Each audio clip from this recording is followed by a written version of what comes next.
ओम शिवोहम शिवोहम शिवोहम। ओम सच्चिदानंद रूपाय विश्वोत्पत्त्यादिहेतवे तापत्रय विनाशाय श्रीकृष्णाय वयं नमः। श्रीकृष्णाय वयं नमः। ओम अखंडानंदबोधाय शिष्य संतापहारिणे सच्चिदानंदरूपाय तस्मै श्री गुरवे नमः। तस्मै श्री गुरवे नमः। पूर्व प्रसंग में आप श्रवण कर रहे थे श्रीमद् भागवत के सुंदर प्रसंग को। संसार में त्याज्य क्या है? कनकम चिकांता। किम अत्र हेयं कनकम चिकांता। जिते जितम सर्वम जिते रसे। रसना और वासना जीतना है तो इन्हीं को दो को जीतिए। एक रचना को जीतो और वासना को जीतो, तभी भगवान की भक्ति में आनंद आएगा। आगे श्रीमद् भागवत में कथा आती है प्राचीन बरही राजा की।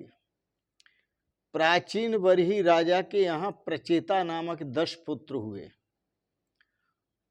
उन 10 पुत्रों के यहाँ दक्ष नामक एक पुत्र हुआ। प्रजापति दक्ष ने हंसगुह्य स्तोत्र का पाठ किया और हंसगुह्य स्तोत्र से आदि नारायण की उपासना की, आराधना की। इसलिए उस दक्ष के यहाँ हर्यश्व नामक 10,000 पुत्र हुए। दक्ष ने उन 10,000 पुत्रों को आज्ञा दी प्रजा उत्पन्न करने की, वंश वृद्धि करने की। किंतु वह जो 10,000 पुत्र थे वह नारायण सरोवर के किनारे आए। उन्होंने नारायण सरोवर का जल ग्रहण किया। नारायण सरोवर का उनके साथ स्पर्श हुआ और जब नारायण सरोवर का स्पर्श हुआ तो उनकी इच्छा परमहंस वृत्ति धारण करने की हुई। हम संसार में नहीं फंसेंगे, परमहंस वृत्ति धारण करेंगे। तो वह परमहंस वृत्ति के धर्म का आचरण करने लगे जैसे उनको इच्छा हुई। वहां नारद जी प्राप्त हुए। जब नारद जी मिल गए तो उन 10,000 पुत्रों से नारद जी ने कुछ कूट प्रश्न पूछे और उन प्रश्नों का उत्तर उन्होंने सोच निकाला। उनमें कुछ प्रश्न और उत्तर जो देखने लायक हैं उनको देखा जा सकता है। आए बड़े प्रेम से देखें। नारद जी ने पूछा, ऐसा कौन सा देश है जिस देश में एक ही पुरुष रहता है?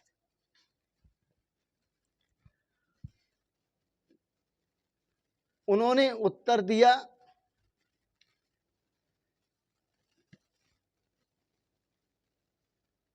कि ईश्वर रूपी पुरुष देह रूपी देश में अकेला रहता है, दूसरा कोई है नहीं।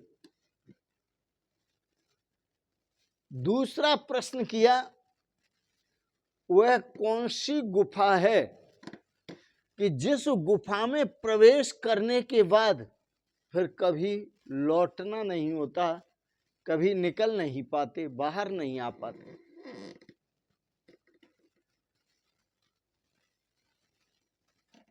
उन्होंने, दक्ष के पुत्रों ने इस प्रश्न का भी उत्तर खोज निकाला और कहा, यह प्रभु के चरण कमल रूपी गुफा है, भगवान के परम पद रूपी गुफा है, यद गत्वा न निवर्तन्ते, जहां जाकर फिर लौटकर संसार में वापस नहीं आते। यह वह गुफा है जो भगवान के चरणार बिंदु की गुफा है, भगवान के परम पद की गुफा है। गीता में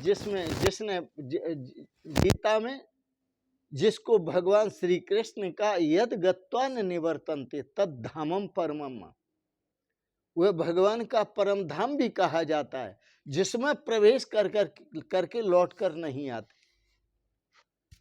अगला प्रश्न, वह कौन सी नदी है जो परस्पर विरुद्ध दिशा में बहती है,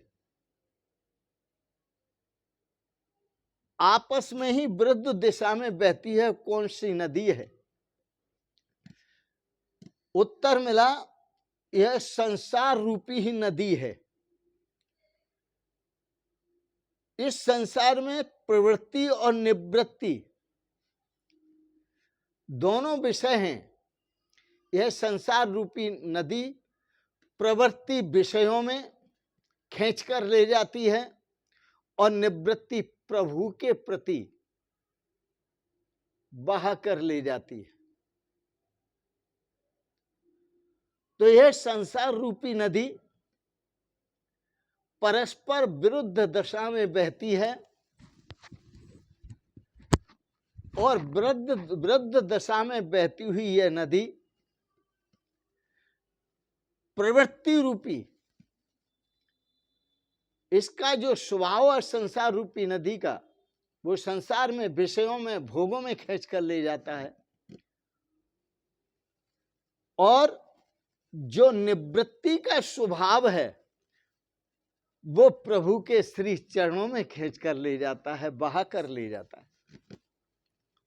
अगला प्रश्न, सिर पर वह चक्र कौन सा है जो हर समय मंडराता रहता है? ऐसा कौन सा चक्र है जो प्रत्येक प्राणी के सिर पर मंडराता रहता है? उत्तर मिला, सभी जीवों के सिर पर काल चक्र मंडरा रहा है। किसकी कब मौत हो जाए कुछ पता नहीं। नारद जी के कूट प्रश्नों का उत्तर दिया। यह नारद जी के कूट प्रश्नों के जो प्रश्न उत्तरों की जो चर्चा है वो बड़ी विचारणीय है। वह उत्तर देते हुए 10,000 दक्ष के पुत्र मोक्ष मार्ग में चले गए।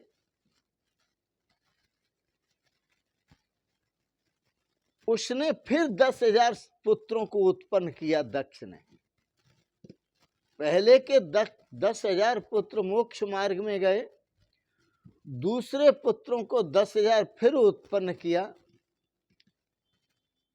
और जब उत्पन्न किया तो वो भी नारद जी के उपदेश से निवृत्ति परायण हो गए, अर्थात भगवान की शरण में, भगवान के चरणों में प्रीति वाले हुए। वो भी भगवान की भक्ति में चले गए। अवधूत वेश धारण कर लिया उन्होंने। यह पता राजा दक्ष को जब चला तो उसको बहुत क्रोध आया। उसने कहा 10,000 पहले मैंने पुत्र उत्पन्न किए, उनको इन्होंने परमहंस बना दिया, और 10,000 फिर उत्पन्न किए, उनको भी इन्होंने संन्यास दीक्षा दे दी।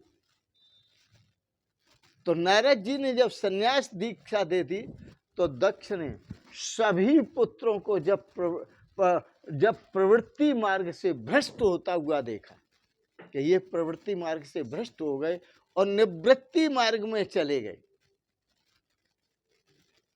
निवृत्ति परायण हो गए,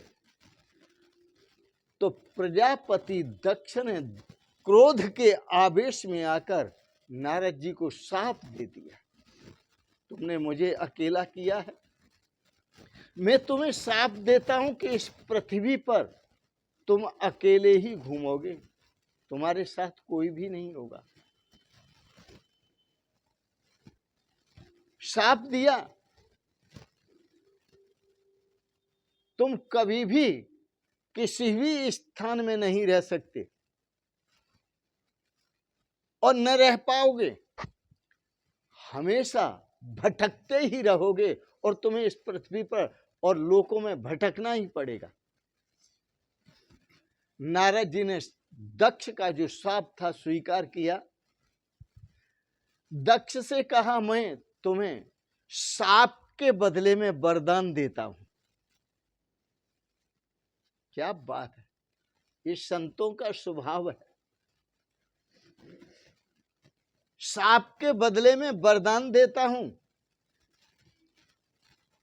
कि तुम्हारे घर बहुत सी कन्याओं का जन्म हो, बहुत सी कन्याएं उत्पन्न हो, क्योंकि तुम्हारे मैंने जितने पुत्र थे सबको सन्यास की दीक्षा दी। अब तुम्हारे यहाँ जो बहुत सी कन्याएं होंगी उनको मैं सन्यास की दीक्षा नहीं दूंगा, तुम घर में रख लेना उनको।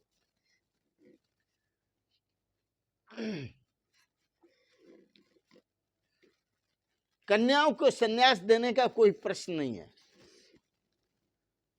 यह नारद जी ने दक्ष को आशीर्वाद दिया। जो शाप का बदला आशीर्वाद से देता है वही तो संत है। जो शाप का बदला आशीर्वाद से देता है उसी को संत कहते हैं।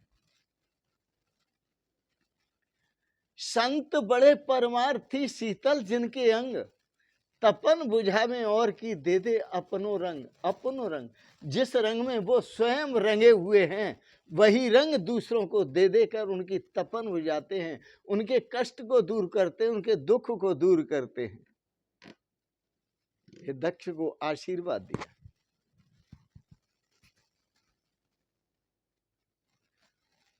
जड़ और चेतन में सभी में जो ईश्वर का भाव रखता है वही संत है।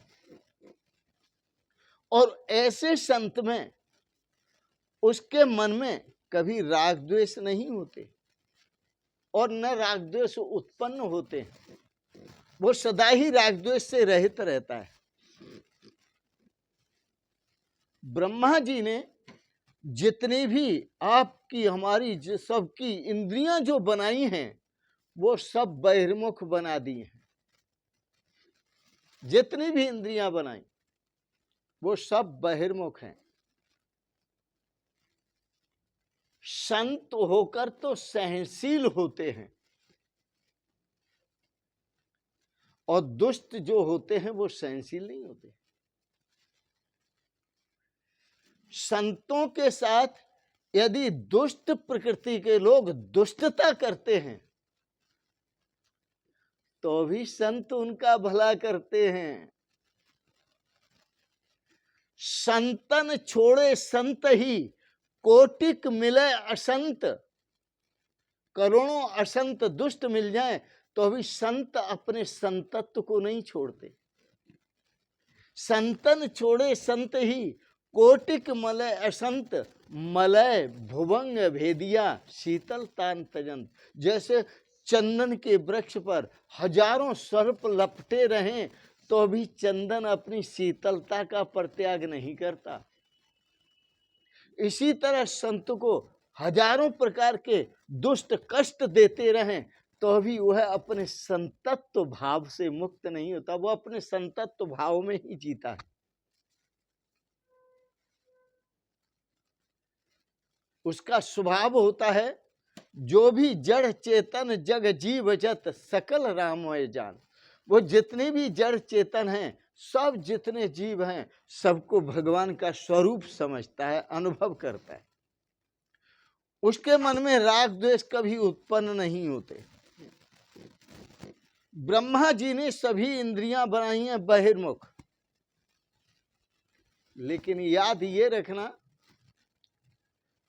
कि आपको आनंद, शाश्वत आनंद तभी मिलेगा जब ये वृत्तियां अंतर्मुख, जो बहिर्मुख वृत्तियां हैं इंद्रियों की, वो जब अंतर्मुख होंगी तभी आपको शाश्वत आनंद की अनुभूति होगी, तभी आपको शाश्वत सुख की अनुभूति होगी, और तभी आपको शाश्वत आनंद, शांति और सुख की अनुभूति होगी। इससे पहले हो नहीं सकती।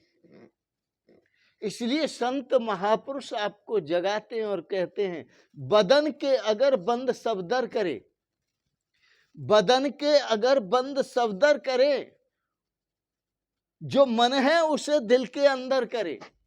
बदन के अगर बंद सफदर करे, जितनी भी इंद्रियों के मुख बाहर की तरफ खुले हुए, वृत्तियां बाहर की तरफ जाती हैं, उनको समेट करके और अंतर्मुख कर ले। बदन के अगर बंद सफदर करे, जो मन है उसे दिल के अंदर करे, जमे इस तरह योग से उसका ध्यान, जमे इस तरह योग से उसका ध्यान कि इंसान के सिर में रहें उसके प्राण, वो स्वयं परमात्मा में लीन होता है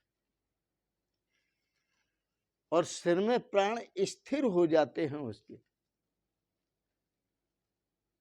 इसलिए ब्रह्मा जी ने तो बहिर्मुख बनाया है सभी इंद्रियों को, और ये संत महापुरुष जो भगवान के नित्य अवतार हैं, ये आपको अंतर्मुख होने की प्रेरणा देते हैं। आप अंतर्मुख हो।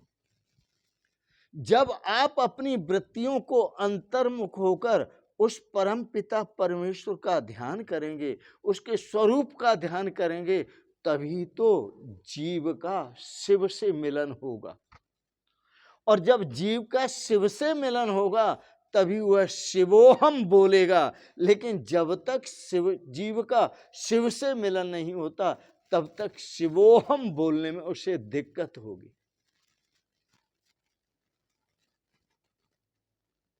तो शिवोहम जो बोलते हैं महापुरुष, वो समझ लेते हैं उस तत्व को कि जो जीव, पहले मैं जीव स्वरूप अपने को समझता था, अब मुझे पता चला कि मैं शिव स्वरूप हूं, इसलिए वो शिवोहम बोलते हैं।